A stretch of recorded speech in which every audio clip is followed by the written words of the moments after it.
She's been featured in Harper's Bazaar. She's right here in front of us, this gorgeous woman who is just such a love for all things. And you need to meet Gizmo at some point. Hi.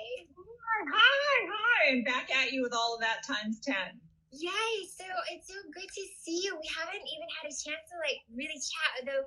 You know, you guys, I met Kathy also via Instagram. We've gone back and forth, and you know, it's just so nice to actually chat with you here for a minute and have you meet Gizmo. Hi, Gizmo. Hi, sweetheart. Hi. I heard my dog bark. She thinks I'm talking to her. Oh, well, she's welcome to make a cameo if you want. We love having fur baby cameos. I'm sure she'll trot out here soon. Yeah, we have another one, but she's tuckered out on the floor. So I'm tuckered out. I don't blame them. It's like lying in the sun. It just feels so good. It's like summer is finally here, you know? Yeah. Where are you? Are you here in LA right now? Are you traveling?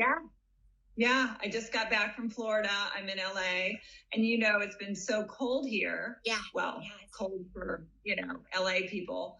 And so now it's nice and toasty. I love it. Yeah, I know. I love it. It really does feel like summer, like today and yesterday. So okay, so it's good. We're gonna have to meet in person one day soon. Go have dinner at Plant Food Wine or Crossroads. Those are my faves. You're speaking my language. Yes. You are speaking my language, sister. I'd love to. I know. I feel like I'm such a plant food. I mean, I know Matthew. I'm sure you do as well. And he's just such a sweetheart. And I feel like I'm such a Plant Food Wine groupie. I mean, anytime someone wants to go to dinner, I'm like, let's go to Plant Food. Also because, you know, it's on the West Side, so it makes it a little easier. You know, there's a great divide, the 405. It's like you're either over on that side or you're over on this side. So Plant Food and Wine or Crossroads. Yeah, that's exactly it. So for you guys, wow, there's a lot of people on. Wow, thank you guys so much for being on here. I just looked up. You guys are amazing, especially since I have tech glitches recently. So grateful that you always just join in when you see the notifications pop up. So just want to acknowledge the audience right now and just say thank you for spending the time and joining us. But for those of you who aren't in LA, when Kathy and I are talking about the great 405 divide, you know, there's this freeway called the 405, and traffic in LA can be a bit much. And so, you know, when you have to cross town and you have to get on the other side of that freeway with all the on and off ramps of people who are trying to get on and get off, it gets super congested. So you could be going 8 miles, and it could take you. It's ridiculous. Yeah. It's insane. If you wanted to come over to this side, you'd be better off waiting till 8 o'clock, 8:30, because otherwise it'll take you 2.5 hours to get over. It's crazy. Yeah. And sometimes I feel like I see my friends more often when they live in Tennessee than I do my friends on the West Side.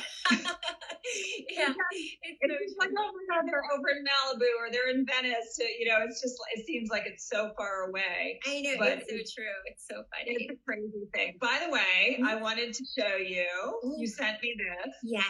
Yes. And I love this stone so much. Oh, good. I feel like it's so soothing and just brings me so much comfort. I just when I'm meditating, I hold it and I really feel connected to you, first of all, and grateful to you. And I feel like it's just such a beautiful stone with so much great energy in it. And so thank you. Oh, you're so welcome. I'm so happy to hear that. So that's a selenite, as you know. I mean, I don't know if everyone could see the stone, but it's a selenite heart. And we have some selenite. Actually, I don't know if you can see it here. There's one right here. Here's a selenite. And selenite is a beautiful stone for just it kind of takes the negative energy away, you know, from around you and holds it for you.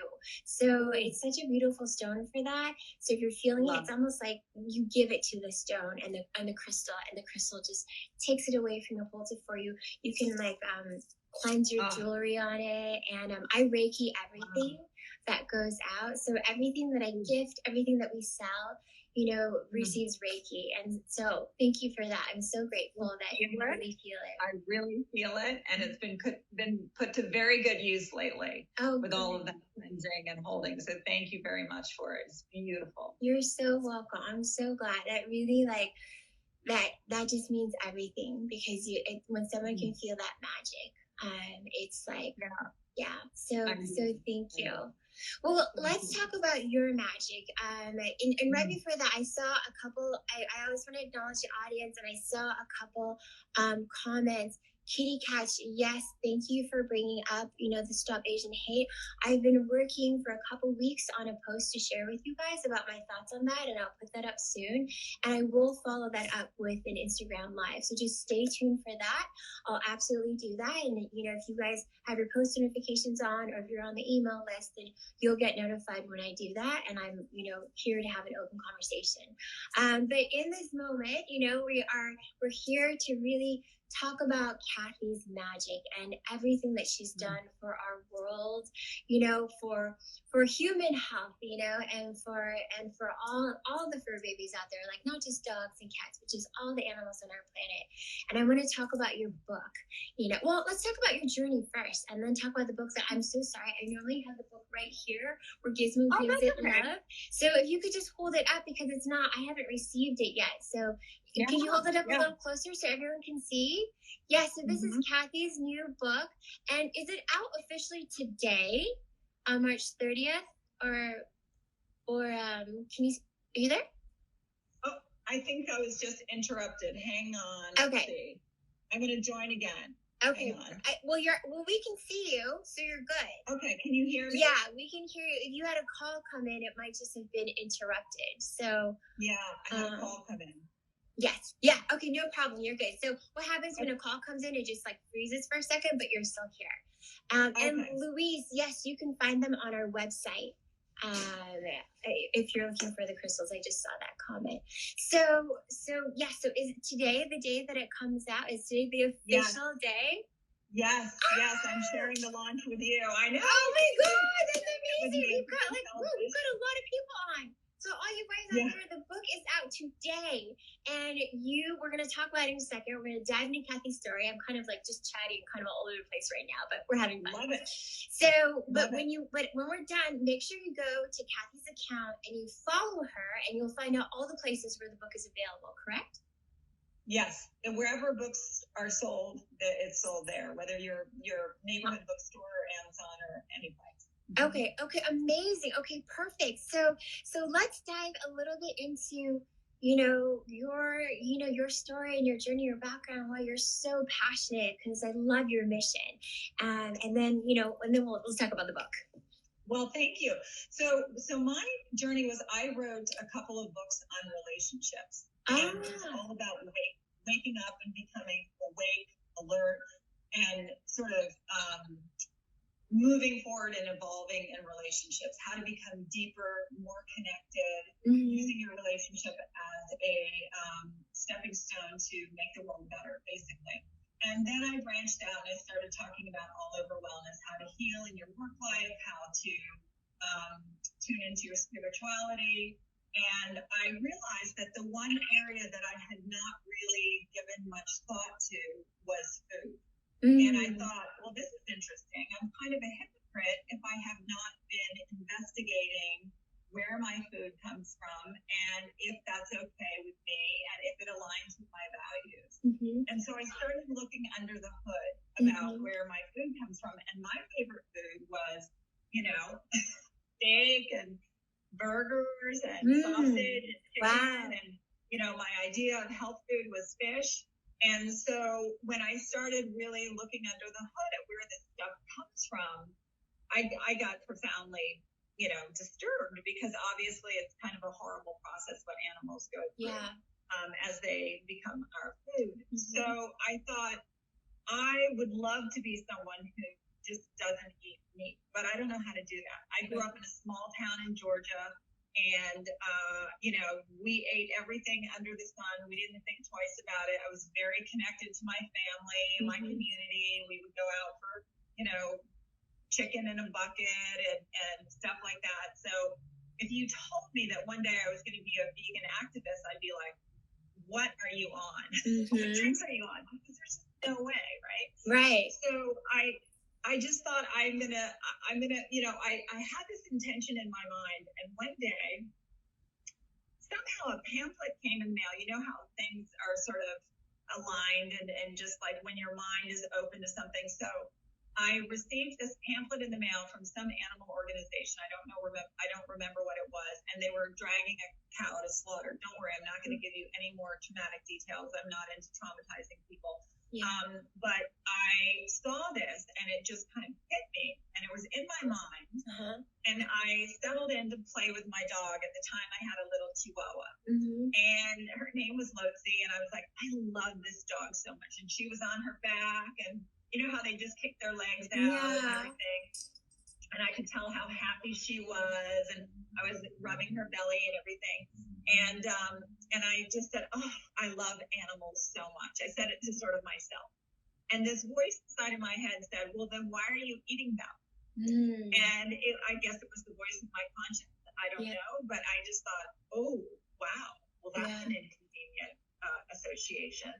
Yeah. So I thought I am going to really sit with that.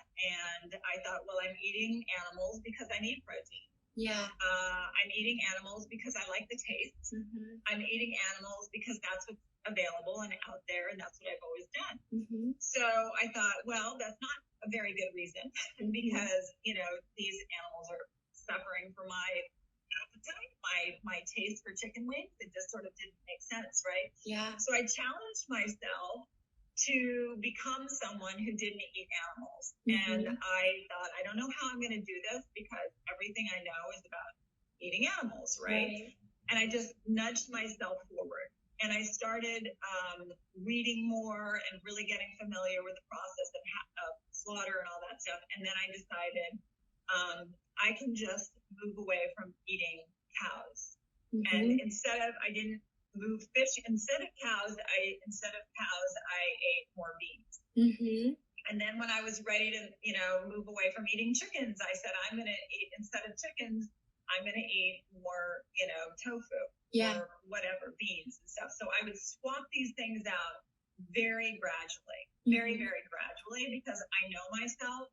I am not very good at hardcore discipline. You know, if you tell me I can't have something, that's all I want. Stay away from that, you know, food. I'm just craving it like crazy. So I thought I'm just going to swap things out, crowd out, not cut out. And over the course of about a year and a half, something like that, I became fully vegan. And I've been vegan for 16 years now. Amazing. That's beautiful. It's beautiful. Yeah. I did it gradually as well, you know, in my process. I was also gradual because I grew up eating it as well. So I haven't been vegan as long as you have been, but it's been many years now. And it was a gradual process as well. It was just cultural, you know, I'm Chinese. It's cultural. I mean, I there are some cultures like the Seventh-day Adventists who they don't eat meat because of their religion. There are some cultures, you know, in the blue zones where up in the northern hills of Italy where they didn't have a lot of animals to eat, so they didn't. But, you know, in my culture in the deep south, that's what we ate, you know, and it was just really hard to think of anything else. My idea of a smoothie growing up was milk and a raw egg and a banana. That was my smoothie. It's amazing that I didn't die, right? Because the raw egg. But so things have obviously changed, and now I'm just, it's so easy, you know. But I don't like telling people, oh, it's easy, just try it, because it's not just snap of the fingers, you know. It's like the rest of the world is still eating the old way, and you're not necessarily always in the company of other people who are eating this way. So sometimes it is a learning process, you know. No, absolutely. And, but it's fun. Yeah, no, I mean, I agree. And it's interesting because I did grow up again, I'm Chinese, so there's a lot of plants, but there's a lot of meat as well. You know, pork is a huge, you know, part of Chinese cuisine, and chicken and seafood, just and everything. And a mark of abundance, you know, and a mark of abundance. Oh, can you hear me okay? Or did yeah, you can. Okay. I have one of my best friends is Chinese, and she said, you know, it was hard for me because growing up, I always thought that, meat meant, wealth and abundance and all that stuff. So to move away from it back, when I didn't have the money to eat meat, it's hard to go in that other direction because the culture says one thing and then you're doing the other. So I always think it's pretty great when you sort of forge your own path. I think people who go vegan or veganish or plant-based are sort of out front of a trend that's just going to keep getting more and more powerful. Yeah, no, I so agree with you. We've watched the trend over the years, and it's something that's become so mainstream. And we're so lucky here in LA because, let's say someone that we know who lives here is thinking, oh, I'm thinking about going plant-based, but their perception is that you just eat a bunch of like leafy greens all day and it's boring and it's bland. But then you go and you take them to Plant Food or Crossroads or to one of our favorite restaurants, and they're like, oh, I can do this. This is what like I can get dressed up and have a glass of wine and be in a beautiful place and still eat plant-based food is kind of amazing. It's a different world now than it was even 5-10 years ago. Oh, yeah. And I'm truly so grateful for it because I feel like just opens up, it just opens up the world. It opens up our palates, kind of opens up our ideas of like what tastes good, what's hearty, what's healthy, like what our bodies need when we have, so many people now like opening up restaurants and people like Matthew, who's just kind of like, he's just a visionary, just on the forefront, constantly putting these options in front of people's plates and in their homes. And you said two key words that are really interesting: hearty and healthy. And usually the two did not go together. Usually it would be hearty food, which would be like, a bucket of chicken or a hamburger, and healthy was something totally different, like a big salad or something. But now hearty and healthy go together. And I'm like you, I don't really want to just have a salad and sprouts. I like food. I like to feel full. I like to feel like I've had something substantial. And now those two things go together, which is so nice. Yeah, and I'm a total foodie. I mean, I eat. I love to eat. I want to feel, full, and my belly's nice and full after I eat. A couple questions came up that I think are great. We talk about them sometimes in these lives with different experts who are plant-based, and it's, what do you say when, and we won't name names, so what do you say when there are people out there that say that plants are toxic, the plants and plants clearly do have some toxins, just like all other, that they release out to protect themselves. But like, what's your typical response when someone tells you don't eat kale, or that leafy greens are super toxic? What do you say? Oh gosh. Well, like anything. Okay. So I get a lot of times people say, well, plants have feelings too, and plants feel pain too, And so if you're worried about not hurting an animal, what about hurting the plants? And I say, well, you're eating a lot more plants if you're eating animals, because animals are eating 10 times that amount of plants just because they need to be alive. And that's not all being turned into calories from their flesh, their meat. It's also so that they can breathe, so that they can poop, so that they can, walk around. They need all those calories. So it's like calories in does not necessarily mean calories out that we consume when we eat their flesh, So if you're concerned about plants, you're eating that many more plants just cycled through an animal. Like I've heard a lot of people being concerned about soy, which, I can say a lot about soy.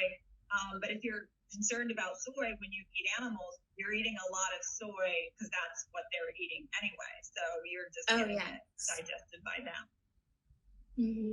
So, and by the way, I'm a big fan of soy. You don't need soy.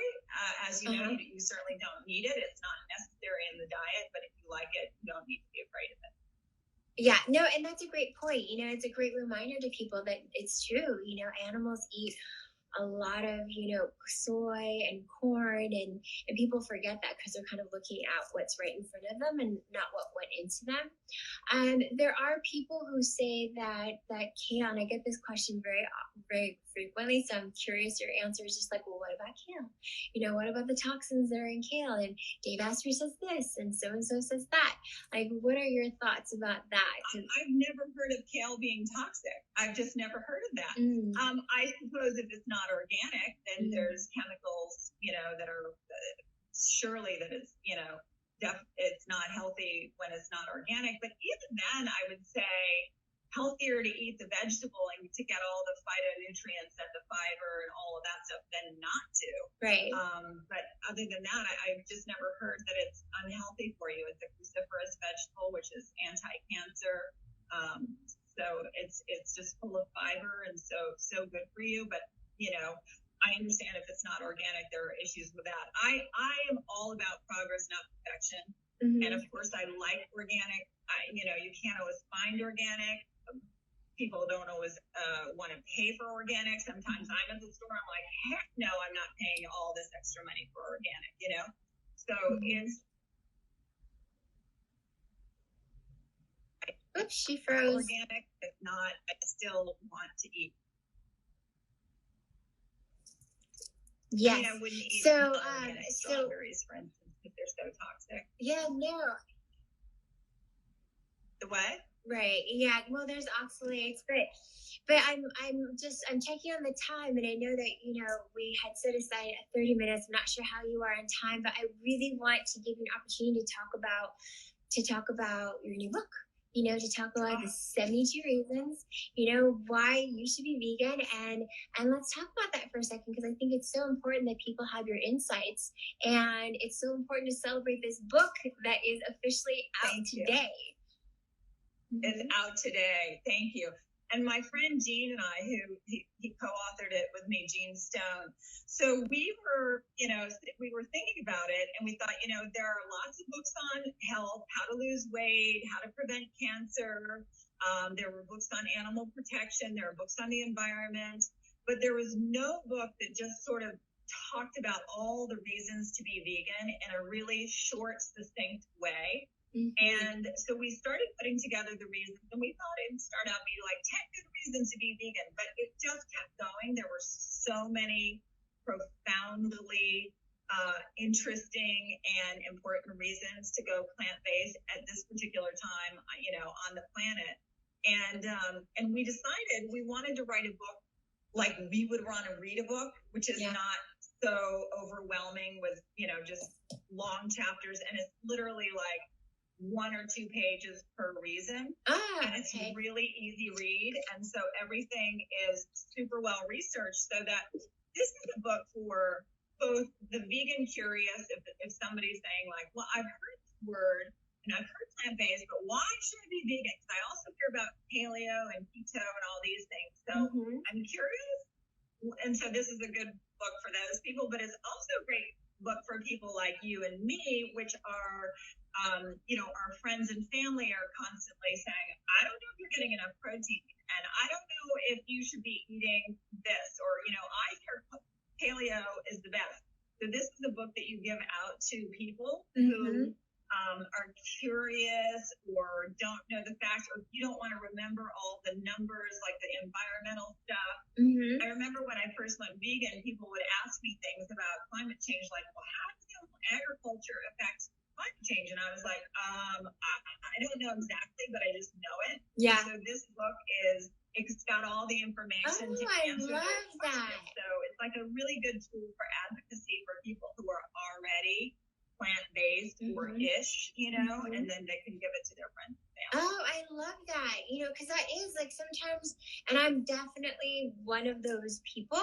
And I've shared about it before. I feel like after I had COVID, even more so, like I'll just forget like numbers and stats and words sometimes. And so this is perfect to say this is why, and here's the data on why, here's how the data. It affects the government. Exactly.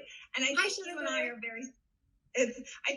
are very similar in that we are more related. We're about relating and conceptual and big picture. And so it's not like we're walking around remembering every bit of that. I have friends who are just like, they can remember numbers like this, you know? Oh, yeah. But this is a book that just has everything very simply and backed up by good research, so that you don't feel like you're spouting stuff off that's coming out of nowhere. It's all, you know, really good institutions that are respectable, and it's all in one place. So amazing. That's why we wrote the book. Well, I can't wait to get it. I'm hoping when the Amazon man gets here today, it'll be on my doorstep. That would be amazing. I'm excited to take a read. And, you know, I think that, as you said, anything that's like handy to have around to just help people give voice to their thoughts and their concerns, especially now when there's so many people that are trying to sort of make that transition. They're not exactly sure how. Yes, Shaman Durek. I don't know if you know Shaman Durek, but anyone who's on here who doesn't already know Shaman Durek, he is a profoundly just beautiful soul and has so much knowledge and wisdom for us. And I would encourage you to follow him there too. But he's so right that research is really needed.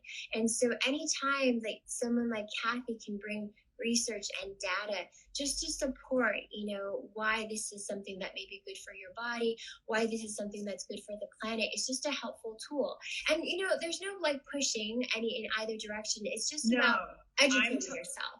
Yeah, I'm the same way. I'm like so not interested in bullying anyone into a different way of thinking or, you know, saying you should eat this way or you should eat this way. It's just, here's the information. And it's also, you know, a book about like healing. It's a book about evolving. It's a book about spirituality. It's a book about how to get happier and, you know, be your best in life. And, and, you know, it's a book about how to have better sex too. Your body is functioning as it should be.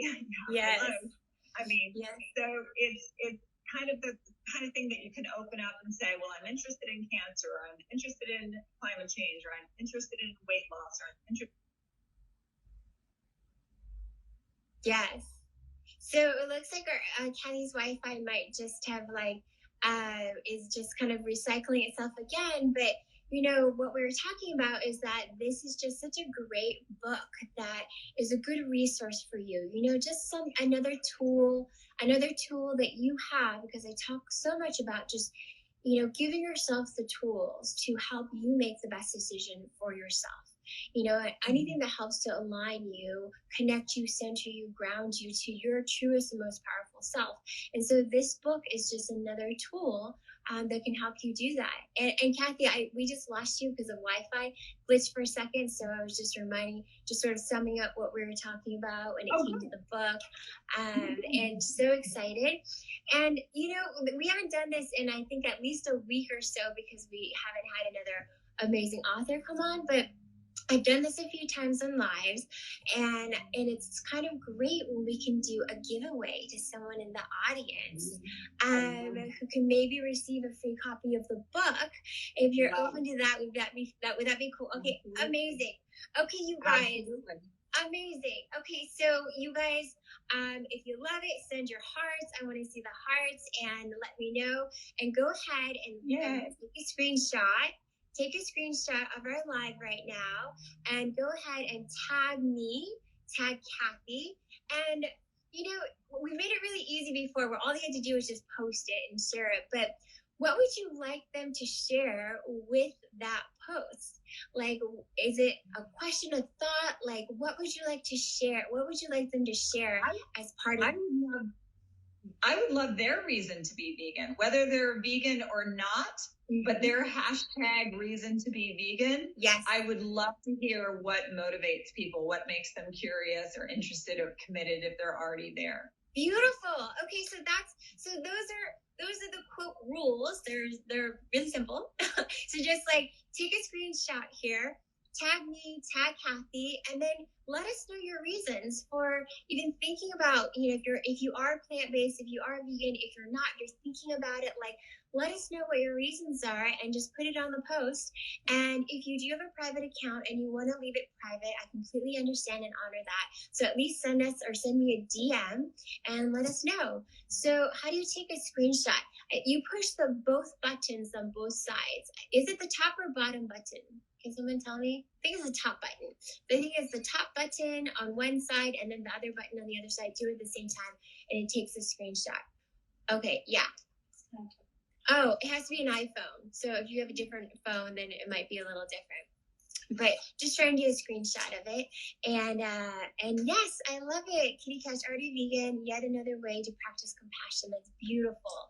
So I love that, you guys. So definitely make sure that you do that, and then we'll pick a winner. But we love your shares. And again, I want to remind everybody, at the very bottom here, I have a comment pinned. It's the name of Kathy's book, and it has her Instagram account. So make sure you go and you follow her.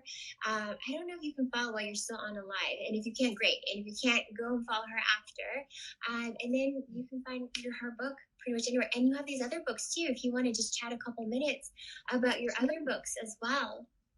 Yeah, my last book was called Clean Protein. And so that's a book all about protein and, all the myths about protein and how plant-based protein is clean. And I've done the book of Veganish, which is for young adults. So people who are in college or just newly out of college, they want to lean into it. There's some recipes in there that are super easy to make. Great. Yeah, so and quantum wellness is sort of all over wellness that I did a few years ago and talked about with Oprah. But 72 Reasons to Be Vegan is sort of all of that stuff in one book, and just really keeping it very simple. It's sort of taking everything that I've learned through the years, and Gene, everything that he's learned through the years, and we kind of put it together and we bottom lined everything and just made it a simple read. So amazing. I'm so excited. Like, after I get it, we need to have a chat, like have a tea. Or no, we'll go do our dinner. Like let's do it. We'll coin toss Crossroads or I'll come to the West Coast for sure. Yeah. So it was amazing. All right. I'm so and we do have some questions of people. Where do we send the screenshot?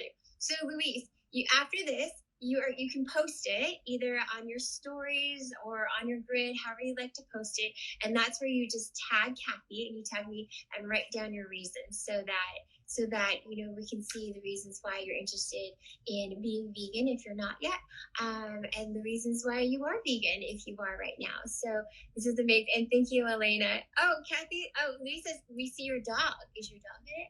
Oh no, she said let's see your dog. Oh, Trixie, come here, Trix. Did you hear a bark? I do. Come here, Trix. Come here. She's on her way, and then as you guys see, Gizmo is, he's here, he's listening. Oh, so cute. Isn't he so the best? Oh my goodness, working hard, I can see. I know. When Lisa was saying, like, it's like not, if Grismo wasn't here, it wouldn't even be the same. He's definitely my co-host at this point. Oh, yeah. He's a spirit animal, for sure. Come here, Trick. I'm going to show you my spirit animal. Come here. Hi. Come here. That's a good girl. That's a good girl. Oh, what a sweetheart. Say hello. Oh, what a sweetie. Oh, my goodness. That's a sweetheart. Oh, this is a perfect time. I know we have to wrap up soon, but I wanted to ask you, there were questions about animal advocacy groups that you supported, if you had any suggestions, shelters, because you're such an advocate for them. And we did have people who had already gone through and looked at your account, looked at your site, and just wanted your recommendations for that. Yeah, sure. Well, I love the organization Wags and Walks if you're in LA, and they're great at rescuing animals and adoptions. I love, on a bigger level, I love PCRM, which is Physicians Committee for Responsible Medicine. They're a group of doctors and scientists who really, know the scoop about all things plant-based, and also they work to stop animal research. So I love them. I love the Good Food Institute, which is all about getting alternative proteins out there to get rid of animal agriculture. And I love Switch for Good, which is about, athletes and Olympians specifically saying that they gave up dairy because it does their body better to have plant-based milk. So yes. those are my favorite. Oh, thank you. That was actually really helpful because PCR, I have to look that one up. This was really helpful. Yeah. I'm so grateful that you shared that. Great resources. Yeah, they're fantastic. Amazing, wonderful. And do you have time for one more question? Of course. Okay, good. I wasn't sure on your band on what your schedule was like, but we had some questions. And another one just popped up about our pets. So can our dogs, and what are your thoughts really about either our dogs or cats, them being vegan? Well, my dog is veganish, and so she just switched food. She's now eating Wild Earth, which is a vegan kibble, and she thinks it's a treat. Like, I'll give her one of the kibbles, and she's like, oh, she loves it. She's so happy. She was eating Halo. Before that, she was eating V-Dog. These are all vegan dog foods. She loves them at first, and then she gets tired of it, so we cycle through different things. And she eats some Halo soft food with that, which is vegan. And then also, if I'm out with a friend and they're eating meat, they're eating chicken or a burger or some steak, and they're about to, they're finished at dinner and it's going to be thrown away, I say, hang on. And I wrap it up in a napkin and I bring it home and I give it to Trixie, and she's really happy. So I don't want to actually pay money to support any industry that, kills animals. But if that food was going to be wasted, I'll definitely bring it home to her, and she's very grateful. Cats, they can't be vegan. They need taurine, and as much as I understand, I'm certainly not a veterinarian, but everything I understand is that they need taurine, so they cannot be vegan. But dogs are, they're scavengers by their nature. So they can pretty much live on anything. That means they're fine on meat and they're fine on plant-based. And so since Mama's doing the grocery shopping, she's plant-based. Yeah, no, actually, our fur babies, they do. Gizmo has a heart condition, so he does need some protein. But like their snacks are pretty low in protein. They actually love carrot sticks and cucumbers. Nice. We give them a lot. And then our other one, Jezebel, she actually has some renal issues, so we actually give her a lot less protein, and she's almost completely plant-based with the occasional snacks from time to time. So I love that. Yeah, I love that. Yeah, that's so great. And you can say renal issues, like kidney issues, are a big thing for people too. Yeah. And so too much animal protein creates kidney problems in people. So it's it's something to really think about, for our animals and for ourselves. Yeah, I know. So that was a great question. Thank you and it had come in actually just via DM and text, and so it was great. Thank you for I can't remember who it was, but thank you for whoever reminded about that question. But wait, can you give dogs strawberries or any fruit? I don't think dogs can have strawberries because of the seeds, but they can have the flavor. My dog loves cashews. She's insane for cashews. Yeah, really? She's on crack. If I give her a little cashew, she's like, ooh, very excited. Yeah, our dogs love peanut butter, just plain organic, just ground up peanuts, raw. No, so Trixie has some treats that are peanut butter treats, but they're vegan. So if I'm hungry and I have no snacks in the house, I'll have one of her treats. Oh my gosh. That's so funny. So see, it makes it it's an easier shopping list for the house. When you guys with your dogs, and that's a good reminder too. Someone had said that. It's just what you feed your dog should be something that you can have as well. As clean, as organic. So it's a really good reminder. Well, you guys, I'm so excited that you guys all stayed on and you're supportive of Kathy with her new book and the 72 Reasons to be Vegan. And, make sure you go and you follow her after this. Give her a follow. Check out, you can get her book anywhere online, anywhere books are sold. And again, it just sounds like it's the perfect tool for someone who is considering a plant-based lifestyle, and definitely someone who wants to speak out and advocate for a plant-based lifestyle. It's kind of got everything packed into this book that I'm so excited to get. So if you have DMs, Kathy takes DMs. If you have any more questions for her, feel free to message her. And I love all these. Thank you so much, you guys. Thank you for doing it. And Kathy, do you have anything else you'd like to add? Don't forget to do the screenshot, you guys. Don't forget to tag, send your reasons. I just adore you. You're just pure, beautiful energy, and you are a light in this world. And I'm so glad to know you. And I feel close to you. I'm wearing your bracelet. I'm carrying your stone. So I really feel like we're, connected at some level. And I look forward to having dinner with you and being connected in the real world. Thank you so much. Me too. I feel kind of good. I can't wait for dinner. So I don't know if you have my number. I'll message you on DM so you have my number, and then we'll figure it out. So thank you so much for coming today. You're amazing. Thank you. All right. Thank you guys. We'll see you guys soon. And I'll text you right now, Kathy. All right. Bye. Okay, perfect. Bye.